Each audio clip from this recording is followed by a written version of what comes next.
Haven't been around as much lately. I was ill, and then I just really couldn't be bothered. But you know what? It's fine. I'm back. So, Talks recently raised the topic of 5 films that you would like to show your kids when they're younger.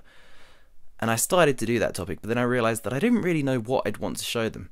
We showed my nephews and nieces all the Star Wars films, and we showed them a whole bunch of other things like that, all these epic collections of craziness. But you've got to find things that you don't necessarily want to throw too much sex or violence or any of that at them. You don't want to throw too many cartoons and weird Disney bits, because a lot of Disney, whilst great, isn't quite, I don't know, I wouldn't say it's the most appropriate thing for kids. It's fun, I enjoy it, but you know. So I was trying to think of things for that, and then Bing put out a video today which was a response to trying to tell you more about Talk, which was about 5 of his favourite films, in no particular order. And as he was going through that, and I was thinking of different films that we've watched together and films along that way, I started thinking about 5 films, not necessarily my favourite films, because I struggle with any of those lists, but 5 significant films for me. And I thought I would tell you a little bit about them. So the first film I'm going to mention is actually one called Bugsy Malone. For years it was done as a school play. It was actually made back in, I think, 67, 68. It's got people like Jodie Foster when they were like 8, 9, 10 years old. It's all kid actors just performing as though they're adults, all in suits. They use splurge guns, they have musical numbers, they run around, they hit people with baseball bats. There's this whole New York gangster vibe to it, but done with kids, and it's one of my favourite things that I've ever watched. I could watch it again and again. I get the song stuck in my head. I find myself waking up just singing along to anything from it. Bad Guys is one of my favourite songs, and there's so many fun things that happen throughout the film that just make it really, really great. I can't even begin to articulate what it is specifically about it. It was one of the first musicals I remember watching as a kid. I had seen Grease, but I think that this is just so much stronger. Through watching this, it got me into checking out other musicals. It made me realise at a young age that it was absolutely fine to watch musicals as a straight male, which for a while came across as one of those things that people were like, oh, how can you be straight and like musicals? You can be whatever gender you like. You can be whatever sexuality you like. You can be whoever you like and like whatever you like. That's just something you've got to learn. And that was one of the first times that I remember being like,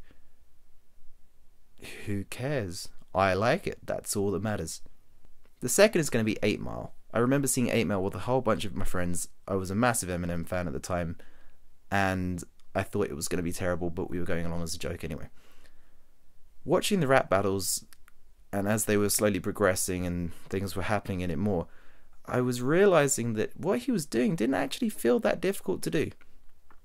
I used to, on my journeys home from school, sing along to songs that I hadn't quite learned the lyrics of, and I'd make up the words on the journeys back, and I'd get faster and faster with how quickly I was finding new words to rhyme and things that I could put together and create.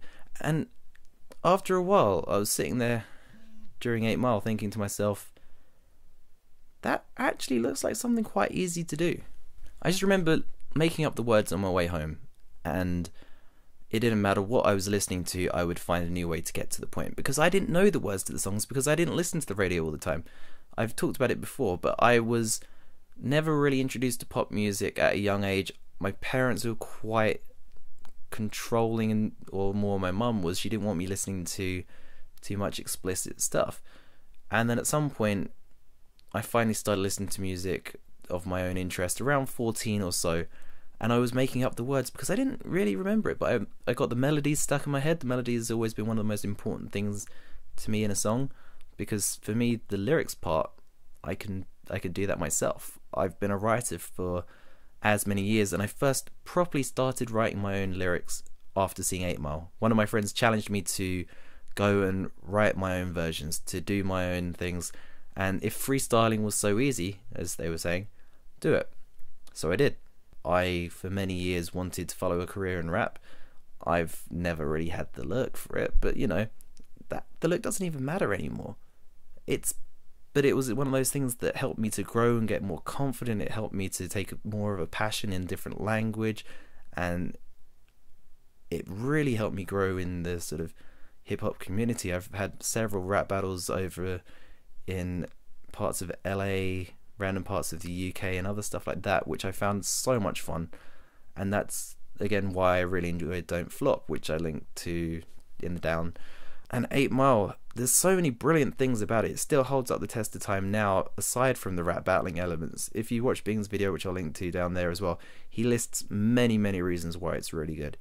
But the reason it was influential to me is because it was the thing that really triggered me to first properly start writing my own things down and giving it a go. The next significant film in my list is going to be Star Wars. Episode 4, or Star Wars. Through that, I've met so many friends. I've travelled to various different countries to go on vacations, but people that I know through these communities have come along and they've hung out with me and we've had great times. I've met random strangers on train platforms who have complimented me on Star Wars related gear that I have, and I've made lifelong friends as a result of those journeys as well. I took up reading and found my love for reading again through the Star Wars films, because I picked up some of the fan written books at the time, and that then led on to these actual big series like the New Jedi Order, the Fate of the Jedi, the Legacy of the Force, which I think I've probably read about 120 Star Wars books, and it made me want to read more things. It made me want to go out and get a Kindle, because I was going through books at such a pace that I would be going through 2 or 3 a week, and I would not be able to carry enough books on me without it just being a massive weight. I wanted to write more again. I was learning new words, and I was building my imagination, starting to really learn and grow and love the world that was around me. And as a result of these books, it was giving me more things to see that I liked about the world, things that I could compare with what was actually already happening, but also the things that can never happen that I'm really quite glad about, you know? And Star Wars is just, it might have been tarnished in episodes 1, 2, and 3, but there's still some underlying good moments in them. And there's so many fun things about Star Wars that I would love to, I just really enjoy. It's been one of those things. And I'm Jedi John on Twitter. I've been ingrained in the Star Wars community for forever, basically. My fourth one is High Fidelity by Nick. What's his surname? Crap. He's one of my favourite authors. He writes how he talks. You can literally hear it as though someone's narrating your life. It's very accessible, it's very easy, it doesn't take long to pick up and run through. I've been a fan of his work for so long, and the films have John and Joan Cusack in them, and they're great. The entirety of High Fidelity is actually about top 5s. Top 5 films, music, top 5 albums. As a massive music fan, first of all, I found so much music as a result of it. Secondly, he spends a lot of the time talking about all of the failings he's had in relationships, and you go through that and you start to see all the similarities and how basically everyone goes through these.